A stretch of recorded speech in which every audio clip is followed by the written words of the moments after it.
बिस्मिल्लाहिर्रहमानिर्रहीम जी। तो इसको टेस्ट करने के लिए गरम गरम तंदूर की रोटी या तवे की रोटी होनी चाहिए, साथ सलाद हो जाए तो मज़ा ही दुबाला हो जाएगा। लेकिन फ़िलहाल मैं आपको इसका गोश्त चेक करवा देती हूँ कि वो गल गया है या नहीं। ये मज़े का लग रहा है, खुशबू भी बहुत मज़े की आ रही है और वो बहुत हेल्दी है। बिस्मिल्लाह।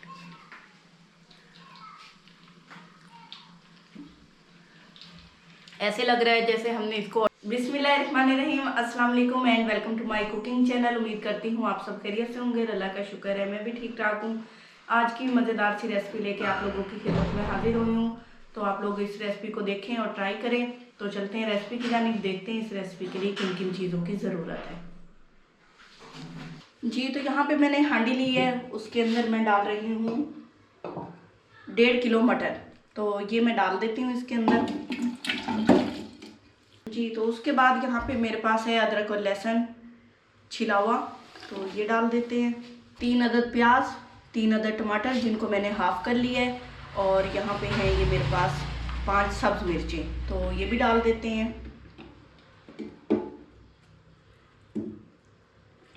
ये मैं साबित ही डाल रही हूँ और इनको क्या करना है उसके बाद मैं आपको बताऊंगी। यहाँ पे इस तरह मेरे पास लहसुन है साबित, बगैर छिला हुआ, तो ये भी डाल देते हैं। जो इसके ऊपर एक्स्ट्रा छिलके थे वो मैंने उतार लिए हैं, तो इसको भी डाल देते हैं। इस तरह ये अदरक है, ये भी डाल देते हैं। और ये मेरे पास साबित सुर्ख मिर्च है, धो के रखी है 3 अदद, ये भी डाल देते हैं जी। तो ये सब चीज़ें डालने के बाद उसके बाद हमारे पास ये हैं सुर्ख मिर्ची 1 बड़ा चम्मच है, सूखा धनिया 1 चम्मच है, हल्दी आधा चम्मच है, और नमक टेस्ट के मुताबिक है।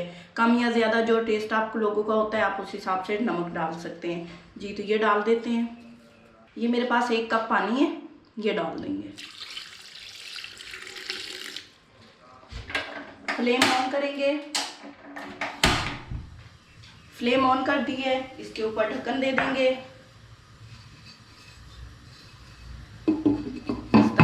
इससे ये होगा कि हमें इसके लिए कुकर की ज़रूरत नहीं होगी, इसी में स्टीम इकट्ठी होती रहेगी और हमारा जो मटन है वो गल जाएगा और रेडी हो जाएगा। रेडी इसलिए कह रही हूँ कि इसमें हम ऑयल नहीं डालेंगे, ये ऑयल फ्री है, बल्कि आप कह रहे हैं कि इसको हम पानी में फ्राई करेंगे तो बेस्ट रेसिपी होगी। आप लोग इसको इसी तरह बनाएं, आप लोगों को ऑयल की ज़रूरत ही नहीं पड़ेगी, ऑयल या घी कुछ भी नहीं यूज़ करना पड़ेगा और ये ऑयल फ्री रेसिपी रेडी हो जाएगी जी। तो अब इसको हमने रख दिया है, ये हल्की आंच पे गलता रहेगा, पकता रहेगा। जितनी देर ये पकेगा उतना मज़े का बनेगा, इसलिए आप लोगों को इसमें जल्दी करने की ज़रूरत नहीं होती। आप लोग इसको आराम से पकाएं और मज़ेदार सा मटन इंजॉय करें जी। तो अब इसको चेक कर लेते हैं, काफ़ी टाइम हो गया हमने इसको ऊपर रखा हुआ था।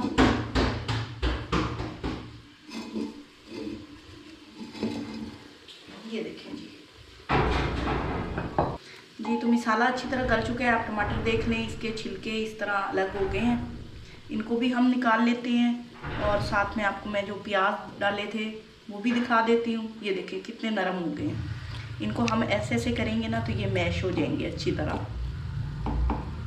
इसी तरह अदरक और लहसुन भी अच्छी तरह इसके अंदर नरम हो चुके हैं, मसाला बिल्कुल गल चुका है। टमाटरों के छिलके अलग कर लेंगे, जो हमने साबित अदरक और लहसुन डाला था उनके छिलके भी अलग कर लेंगे और इसको दोबारा पकने के लिए रख देंगे। यानी ये हल्की आंच पे थोड़ी देर और पकेगा और गल जाएगा कम्प्लीटली। अभी आपको बता दूं कि 50 से 60% गोश्त गल चुका है और मज़ीद अभी रहता है, तो थोड़ा सा टाइम और लगेगा जी। तो मैं इसके छिलके अलग कर लेती हूँ।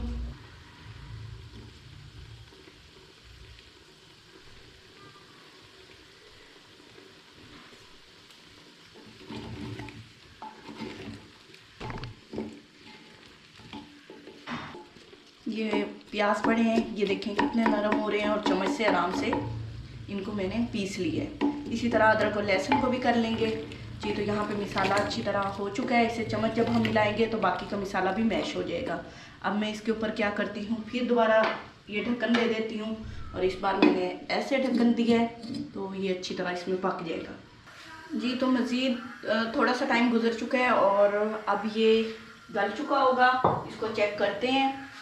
तो यहाँ पे हम इसको मिक्स करते हैं। ये देखें जी, इसका मसाला अच्छी तरह मैश हो चुका है। जैसे कि मैंने आपको पहले भी बताया था कि जो मसाला रह गया है मैश होने से, वो जब हम इसको फ्राई करेंगे, और फ्राई भी किस तरह करेंगे, इसी के पानी में फ्राई करेंगे। इसके लिए हम कोई ऑयल नहीं डालेंगे।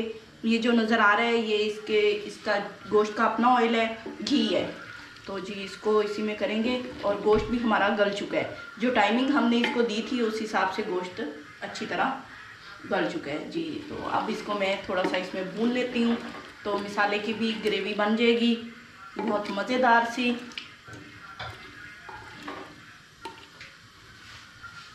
इसको ज़्यादा टाइम नहीं लगा, थोड़े से टाइम पे लगाया, लेकिन बहुत मज़े का बनेगा। जितना हम इसको स्लो आंच पे पकाते हैं ये उतना मज़े का बनता है, और इसमें फुल न्यूट्रिशन रहती हैं।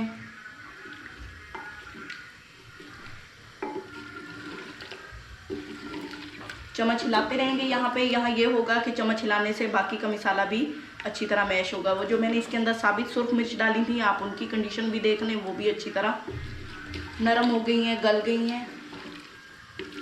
इसे थोड़े टाइम के लिए मैंने फ्राई कर लिया है, और बिल्कुल इसी का जो गोश्त का घी निकला था उसी में किया, मज़ीद कोई नहीं डाला। तो इसको आपको मैं दिखा देती हूँ इसका मसाला किस तरह मैश हो गया है। आपके सामने मैंने प्याज जो डाले थे वो भी साबित थे, और ये देखें जी इस तरह ग्रेवी बन गई है, और ये बिल्कुल रेडी है। तो अब आपको मैं दिखा दूं कि गोश्त किस तरह गला है। यहाँ पे मैं क्या करती हूँ, इसके ऊपर थोड़ा सा सब धनिया डाल देती हूँ,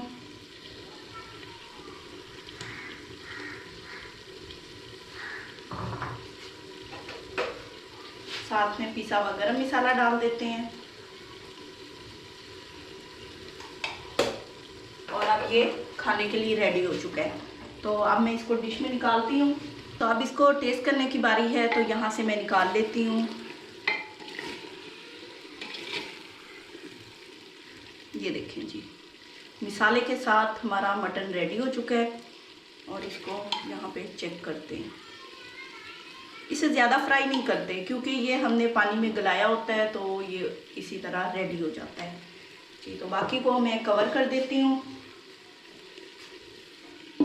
इस तरह करके, ताकि ये ठंडा ना हो। बिस्मिल्लाहिर्रहमानिर्रहीम जी। तो इसको टेस्ट करने के लिए गर्मा गर्म तंदूर की रोटी या तवे की रोटी होनी चाहिए, साथ सलाद हो जाए तो मज़ा ही दुबाला हो जाएगा। लेकिन फ़िलहाल मैं आपको इसका गोश्त चेक करवा देती हूँ कि वो गल गया है या नहीं। ये मज़े का लग रहा है, खुशबू भी बहुत मज़े की आ रही है, और वो बहुत हेल्दी है। बिस्मिल्लाह।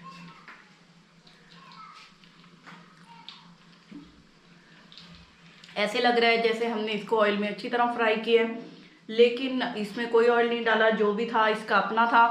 तो बहुत मज़े का बना है, बहुत यमी बना है। आप लोग इसी तरह ट्राई करें और अफ्तारी या सहरी में इससे एंजॉय करें, क्योंकि अक्सर होता है कि घी डालने से ये बहुत हैवी हो जाता है। तो ये बहुत लाइट बना है, बहुत मज़े का बना है, और फुल मसाले के साथ बना है। आप लोग इसे इसी तरह ट्राई कर सकते हैं। तो उम्मीद करती हूँ आज की रेसिपी आप लोगों को पसंद आई होगी। आप लोग इसको ट्राई करेंगे और अपना फीडबैक देंगे। मुझे इसके साथ इजाज़त दीजिए। अपनी दुआओं में याद रखिए, अपना ढेरों ख्याल रखिए। अल्लाह हाफिज़।